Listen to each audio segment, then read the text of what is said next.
trochanter to the anterior spheric spine. If it is prolonged to the midline, it should bisect the umbilicus. Let us see the things will be more clear. On the normal side, the line joining the trochanter, tip of the trochanter and the anterior spheric spine, if it is drawn further, it will cross the umbilicus. On the disease side, if the trochanter has gone up, this line will be below the umbilicus and the two lines will intersect on the opposite side. This side is disease, the two lines intersect on the left side. This is called shoemaker's line. Then we got two more small measurements, Cheney's line, the line or the Cheney's parallelogram. Two lines are made, two interior spherical spines are joined with one line, and the other line, the tips of two trochanters are joined. They should be parallel to each other. In case the trochanter has gone up, the parallelogram will be lost.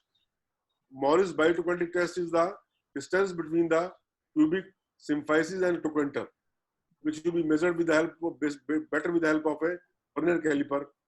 These are two other things which have been described. This is a summary of the measurements. Now we come to the last section of special test.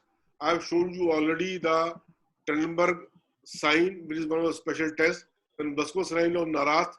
I'm about to finish, Raji. Telescoping test. If the hip joint is dislocated or destroyed, then this test will be positive, like in this patient.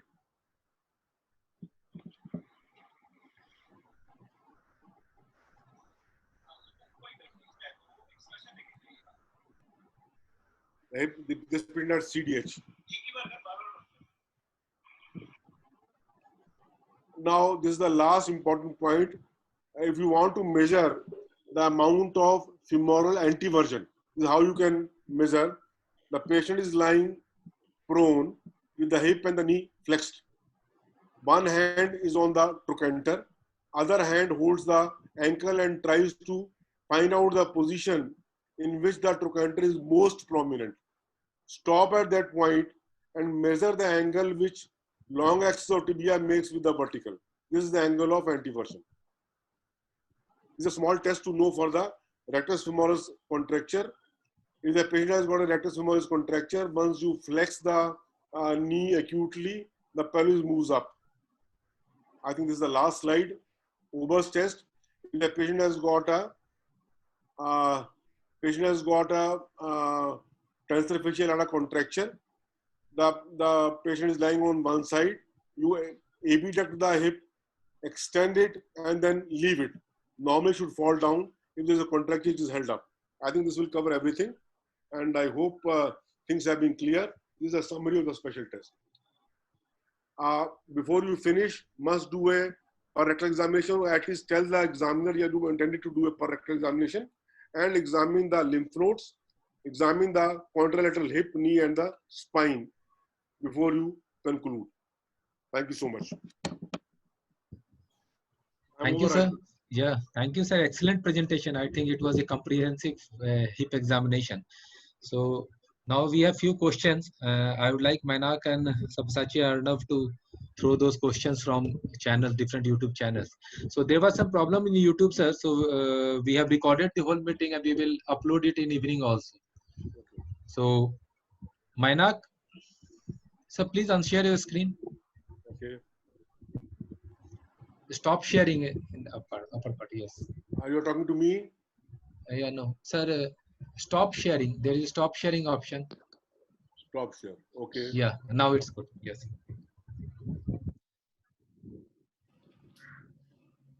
Yeah, Arnav.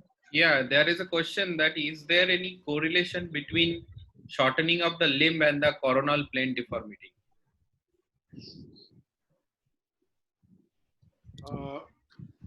I'm supposed to answer? Yes, sir. Can go ahead. Now, this situation comes if the patient has got a flexion deformity. Yes. It has a combined flexion and abduction deformity.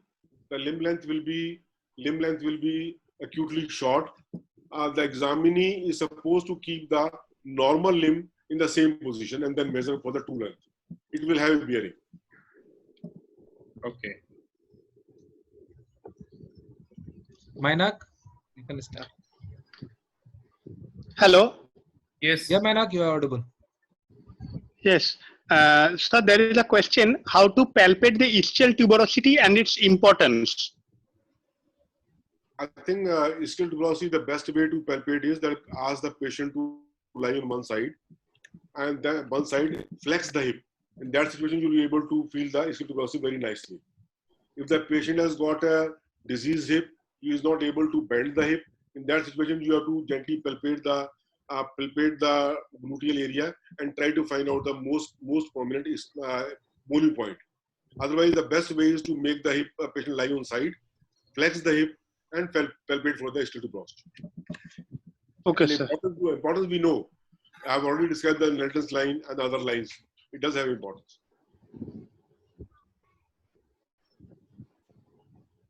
So there are questions coming in Zoom also. How to find the ASIS? The best way to find ASS is that move from the pubic tubercle up, move your finger tip along the inguinal ligament from medial to lateral side. The first bony point as you palpate from medial to laterally along the inguinal ligament is the anterior spherical spine. One question is there, excuse me. Hello. Yes, Sabsachi, you are audible. Yes, Saboda, go ahead. So there is a question that is there any condition where ASIS will remain in the same level in spite of fixed abduction or adduction? No, this cannot happen if there is some these patients will not be able to walk. Anterior spherical spine either has to go down or up, or else the patient will not be able to walk on both the limbs. This can happen in fixed pelvic obliquity, seen in severe cases of scoliosis and pelvic obliquity. In that situation, the patient's limb is in the air. Yes, sir. Ankylosing spondylitis also, sir. Yeah. That is fixed pelvic obliquity. Yes, fixed pelvic obliquity because of polio or ankylosing spondylitis. These are two common situations in our country. Sir. Sir, what is assessed by Trendelenburg test? What is assessed? What is assessed? Ah. I think I took great pains to explain everything. You are assessing the intact abductor mechanism. Now, this abductor mechanism has got three parts. It has got a force, which is the abductor muscle. It has got a lever arm, which is the neck of the femur. It has got a fulcrum, which is the head of the femur, which is the hip joint. Hip joint, yes. If any of these three is involved, then that's really positive. Abductor mechanism, which has got three parts: abductor muscles, intact femoral neck, and center of the hip joint. All three things are important. Yes.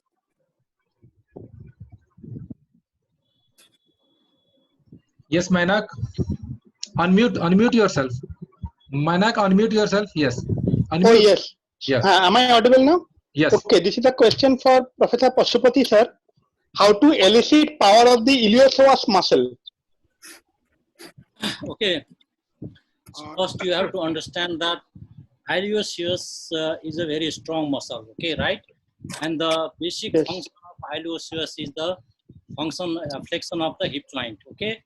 So to elicit the power of the iliopsoas muscle, you keep the patient on a sitting position in a like an examination table or in a board or something like that, and then knee should be flexed to 90 degree, and you give a pressure on the distal femur, okay, and ask the patient to lift it, to flex the hip joint, okay, and during the same procedure, if patient experiences pain, okay, then you might suspect that he is having a iliopsoas tendinitis, or there is a problem in the iliopsoas. Sir, so there is another question, a bit long question. In case of fixed flexion deformity, which is not concealed by exaggeration of lumbar lordosis, which may be more than 30 degrees of deformity or maybe less, but in any case it is not concealed by exaggeration of lumbar lordosis, in that case how to measure the true or the apparent limb length, whether to flex the opposite hip or not? Okay, so very nice question, especially for the residents. No, you know, Yes, sir. what you have to understand, why there is any hip pathology, why the spine goes into exaggerated lumbar lordosis, right? That Yes, sir. things the residents should understand first. Okay, so what happens if there is any pathology in the hip joint? There might be a compensatory mechanism either in the spine or either in the knee joint, either in the foot or even in the ankle, to conceal the deformity what is present in the hip joint, because patient has to walk parallel on the ground, right? Having Yes, sir. another question, you have to understand what is apparent length and what is the true length. Apparent length is basically a functional length, the length which is acquired by the patient, okay, comfortably. That is comfortable length for him to walk comfortably, right? True length Yes. is when you square the pelvis and when there is no deformity at all, right?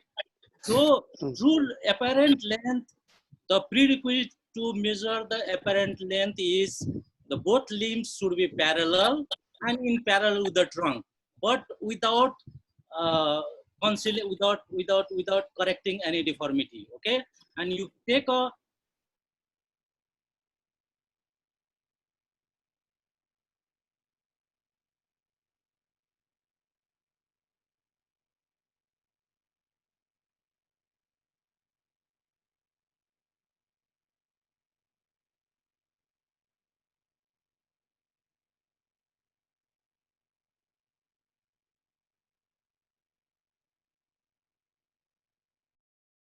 patient is having a fixed abduction deformity.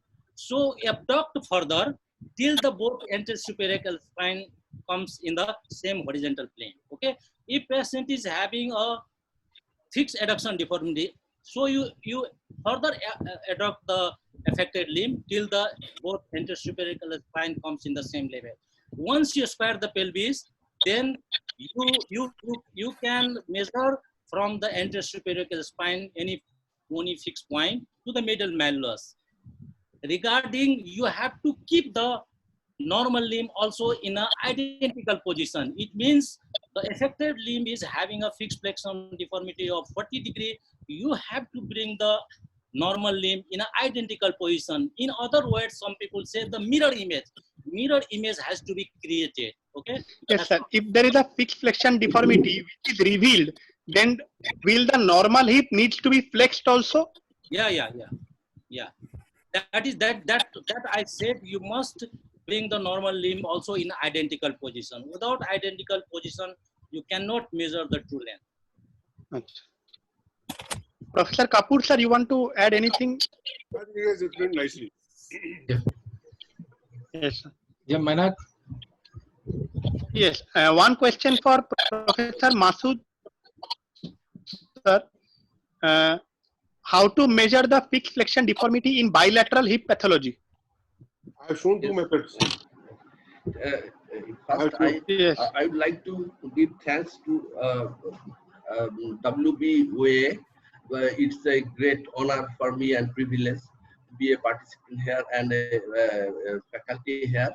And thank you, Chinmoy sir, Sudhir Kapoor sir, and secretary, and also scientific secretary Rajiv Raman.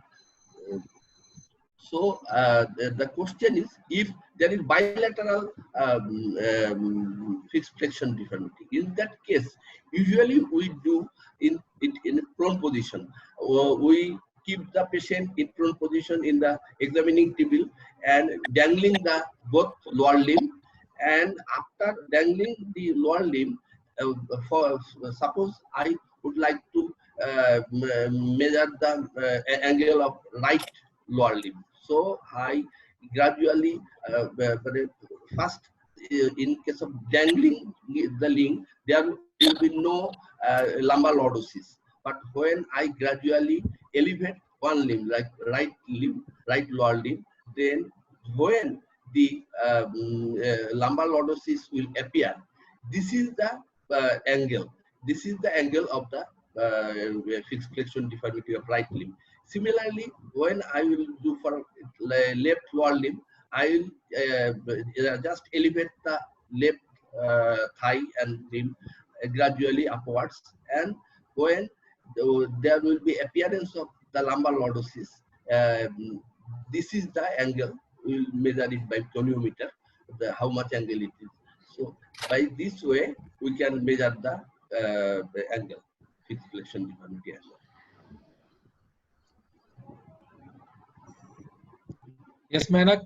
I think in chat box we have one question. See, if there is no shortening, then shall we draw the branch triangle or not? Sudhir sir.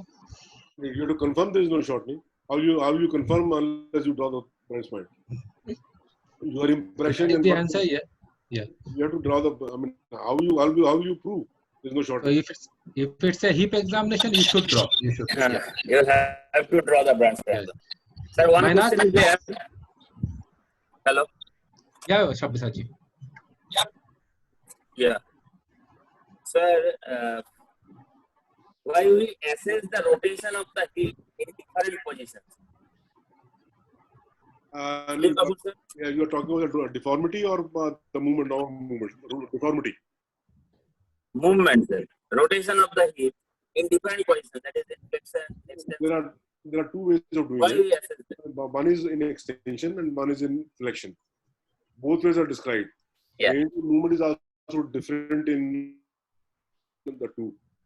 With the let us say in extension, when the patient lying down on the supine position, just hold the ankle and move it in direction of internal rotation and external rotation. And then the amount of rotations are estimated by the direction of the patella mostly. You want to really measure it. Or the else way is that patients lying supine, hip and knee are flexed to 90 degree, and then you rotate the limb in external rotation and internal rotation, and then find the range. This is the way I think it should be done. Okay, one question for Chinmay sir. Sir, why during rotation of the hip, stabilization of the pelvis is not required?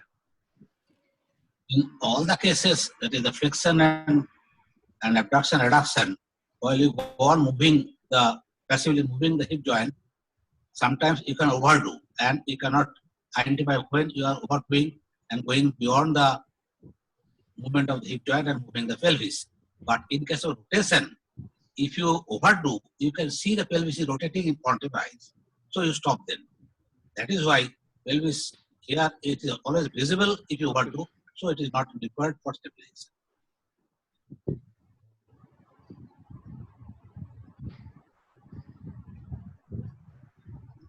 Sir, clinically, how to compare the levels of the greater trochanters? I'm supposed Like to me. Mainak, Yes, Chinmay sir. Yeah. me. Please put your question and tell the name of faculty, Mainak Shabisa ji. Yeah. Yes. For Chinmay Chinmay sir, sir, please. clinically, how to compare the levels of greater trochanters?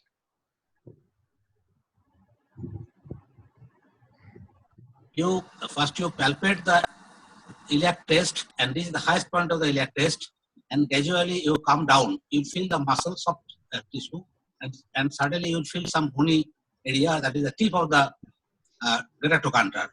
You place all your 4 fingers except the thumb perpendicular with the surface above the tip of the greater trochanter, and on both sides you see the level of the fingers, whether it is up or down or at the same level. Thus it is compared. Okay.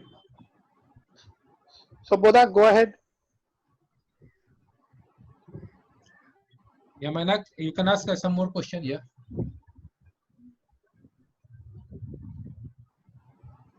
Yes.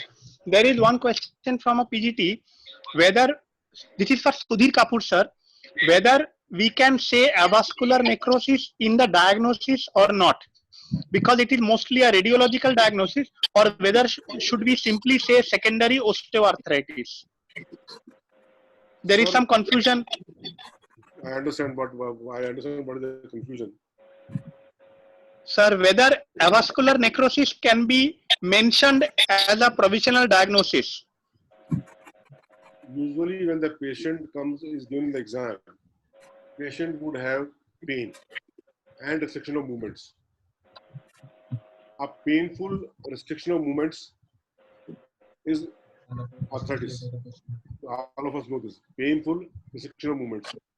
It is very unusual that AVN present at that stage when it is not that painful.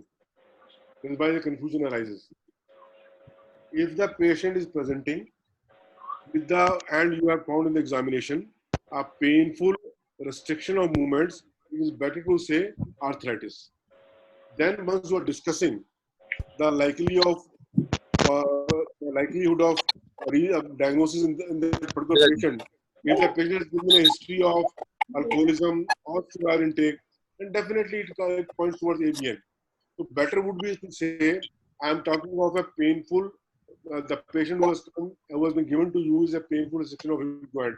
In that situation, it will be better to call secondary osteoarthritis of the hip joint, most probably because of primary AVN. That will be a logical conclusion. Yeah. Because the patient will be given to him in that stage, when he has got restriction, when he has difficulty in squatting, when he has got pain.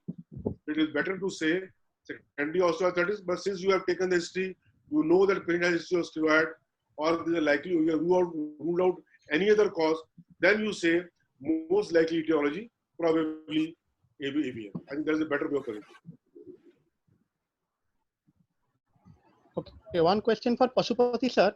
In Thomas test, whether to keep the hand behind the spine till the end of the examination, or we can take it out after exaggeration of the lumbar lordosis is achieved?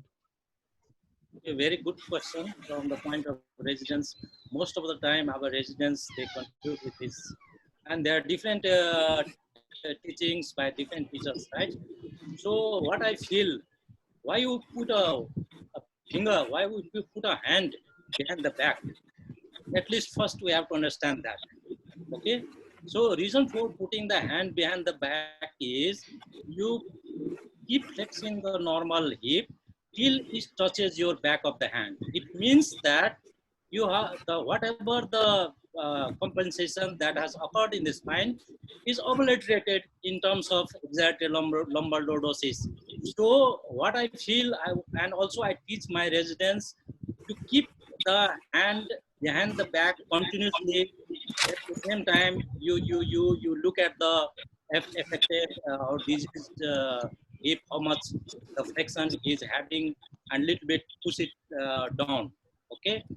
But having said that, most of the time the residents feel uncomfortable putting one hand behind the back and looking at looking at the limbs below down. But I always feel that you always keep the hand behind the back throughout the process. The reason behind is if you keep more flexion on the normal side, you have a false positive fixed flexion deformity, or sometimes the ideal fixed flexion deformity might be 20, but it seems that it is 40, something like that. So just keep the hand and keep the normal hip flexed and ask the patient to hold it, so that you can feel by your back of the hand that just your lumbar lordosis has obliterated, not more, not less.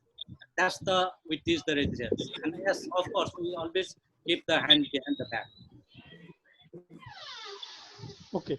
And one question for Professor Hassan sir, how to measure the external tibial torsion? External tibial torsion,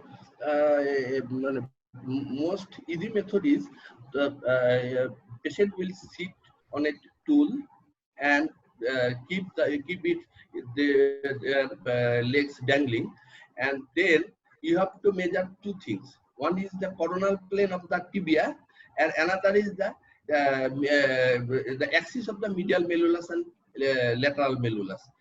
By putting your two finger, like index, the two index finger, you can measure it. The tallow,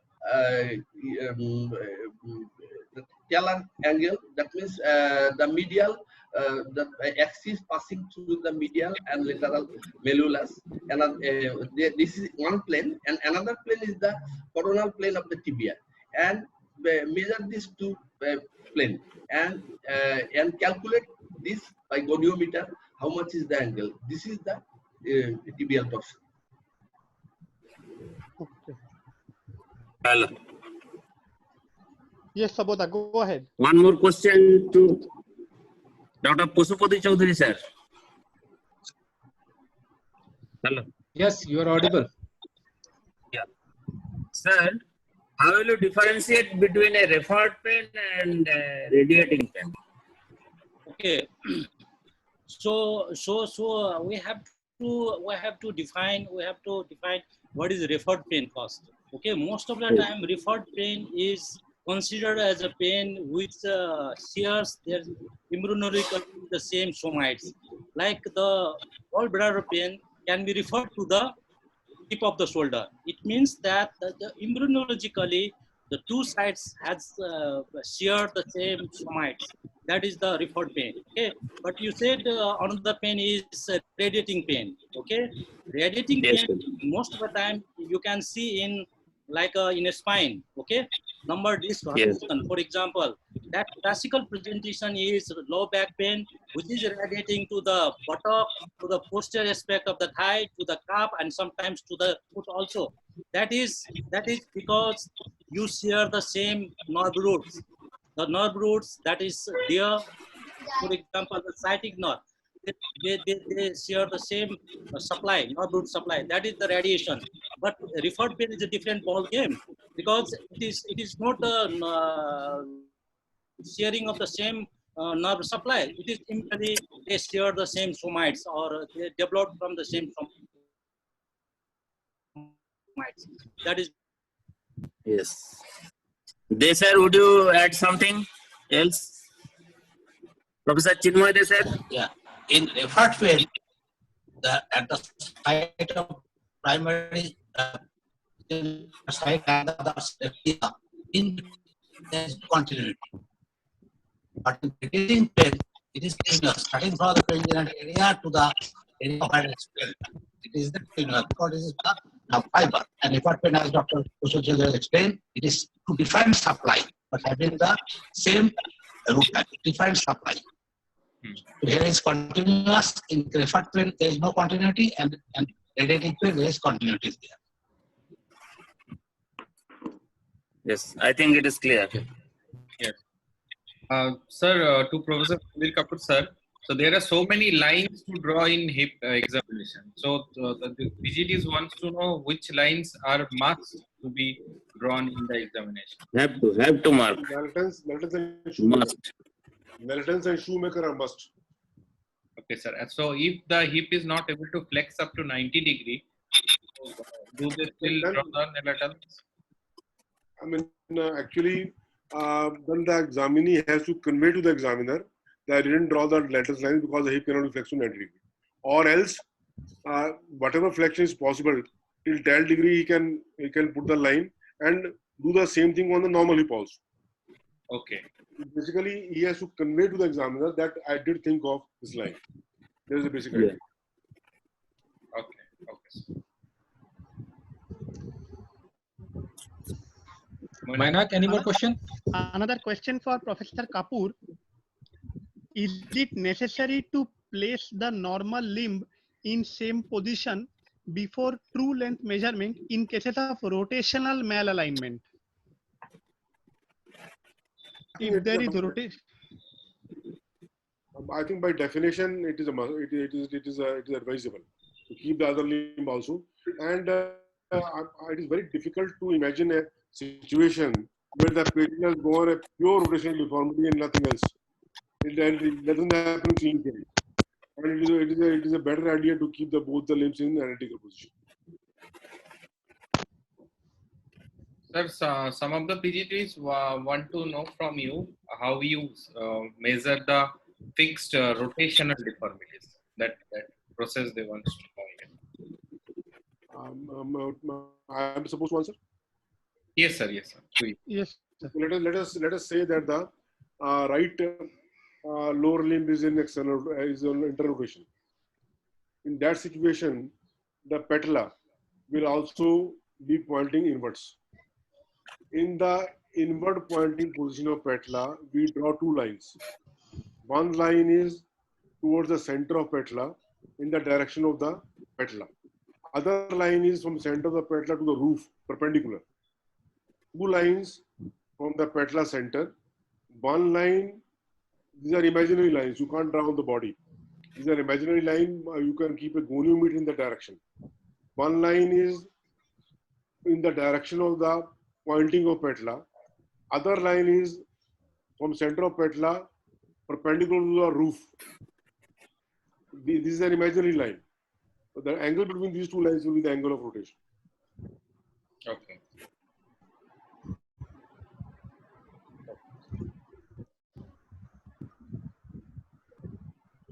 I think we finish here. Yeah.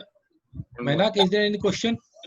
Any other questions in the chat box or no? No. Still not. It's not there. I think, sir, presentation has answered. Yes, sir. It was. I think everything has been cleared, sir. It was very strategic presentation and excellent work. There, several questions have arrived, but it has already been answered by sir's presentation. So I think Chinmay sir, please conclude.